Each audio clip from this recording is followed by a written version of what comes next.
The seventh presidential election was between October 30th and December 2nd, 1812. This election consisted of three parties. These parties were the Democratic Republicans, Federalists, and Straight Federalists. Democratic Republicans defended regulation on government, Federalists fought for expansion of the government, and Straight Federalists protested the Federalists were not centrist enough. There were three candidates for the Democratic Republicans. These consisted of President James Madison, Lieutenant Governor of New York DeWitt Clinton, and Vice President George Clinton. James Madison was re-elected to be the presidential nominee. Due to the death of Vice President Clinton, Massachusetts Governor Elbridge Gerry, I think it's Gary, it's spelled Gerry, so it's Gary or Jerry, I don't think it's Jerry, was chosen as the vice presidential nominee. Many Northern Democratic Republicans were fed up with so many presidents coming out of Virginia. With Clinton being upset with his loss, he fled to the Federalists to try to get their nomination instead. This ended up being the worst political infighting seen yet in American history.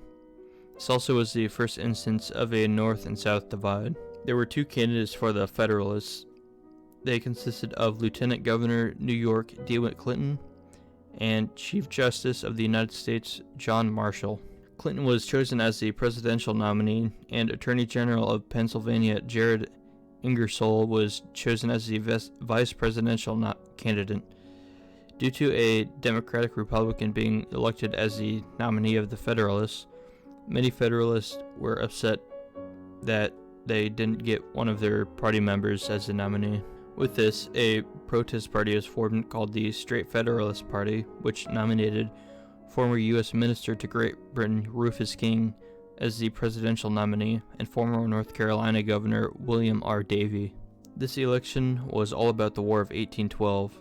The War of 1812 was when the United States created a blockade of United States trade. The United States reacted by declaring war on the United Kingdom. As the United Kingdom made little gains, had a crumbling economy, and had to worry about Napoleon and France, the United States and the United Kingdom agreed to peace in 1815. Madison was still able to pull off a victory though. He won 52.3% of the popular vote and 59% of the electoral vote. This is the worst performance a president has gotten since 1800. This was the most polarizing time in American history since 1800 due to both the public and politicians being split on how to react to the War of 1812.